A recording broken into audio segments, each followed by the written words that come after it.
Ассалому алейкум дӯстон, хушомадед ба шабакаи мо. Тобови ҷангори вазни сабук UFC Арман Царукян дар муҳорибаи Конор Макгрегор зидди Макс Холлоуэй прогнози худро дод. Биёд суханҳои Царукянро гӯш мекунем. Ҳамаи чиз аз он вобаста аст, ки Конор бо чӣ гуна форма ба ин муҳориба мебарояд. Аз он чизоне ки ман дар интернет дидум, тӯли 2-3 соли охир чӣ гуна тамринҳои Конор мегузаранд, бо эҳтимоли калон Холлоуэй ғолиб мешавад, чунки Макс доимо тамрин карда муҳориба мегузаронад. Аз ҳамин сабаб ман фикр мекунам, ки Макс Холлоуэй пирӯз мешавад, гуфтааст Царукян. Хотиррасон мекунем, ки реванш байни Конор Макгрегор ва Макс Холлоуэй рӯзи 12 июл дар турнири UFC 329 ба нақша гирифта шудааст ва муҳорибаи асосии ин турнир хоҳад шуд. Асали паҳлавон аз ширкати шифофармо, ки ин асал 100% табиӣ, ин асал қувваи мардонагиро қавӣ мекунад, тестостерони худи шуморо барқарор мекунад, хунукзадагиҳо, шамолхӯрдагиҳоро бартараф мекунад ва боз бисёр чанд чизҳои дигарда кӯмак мекунад. Барои заказ кардани асали паҳлавон аз ширкати шифофармо ба рақамҳои дар рӯи экран буда муроҷиат кунед. Ба ҳама ҷо доставка доранд, ҳам Тоҷикистон, ҳам Русия. Чемпиони пешинаи вазни миёнаи UFC Билол Муҳаммад оиди рақиби дар пеш истодаи худ Габриэл Бонфим фикрҳои худро баён кард.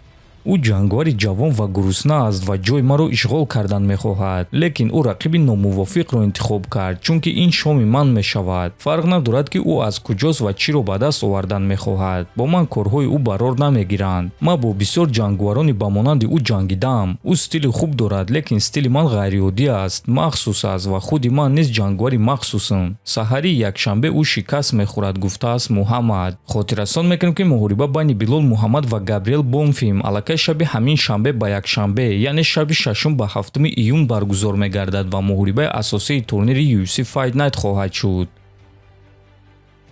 ҷангварони вазни сабук UFC Пэдди Пимблет ва Майкл Чендлер дар муҳорибаи унвонии вазни худ, ки байни Илия Топурия ва Ҷастин Гейҷи мегузарад, прогнозҳои худро доданд. Биёд суханҳои онҳоро гӯш мекунем. Илия ва Ҷастин ба октагон баромада кӯшиш мекунанд, ки сари якдигарро аз танашон ҷудо кунанд, лекин аллакай ҳама Гейҷиро хат заданд. Аммо бошем медонем, ки ин корро кардан дар кор нест. Ман чунин ҳиссиёт дорам, ки Гейҷи кори ғайриоддӣ карда ҳамаро ҳайрон карда метавонад, гуфтааст Пимблет.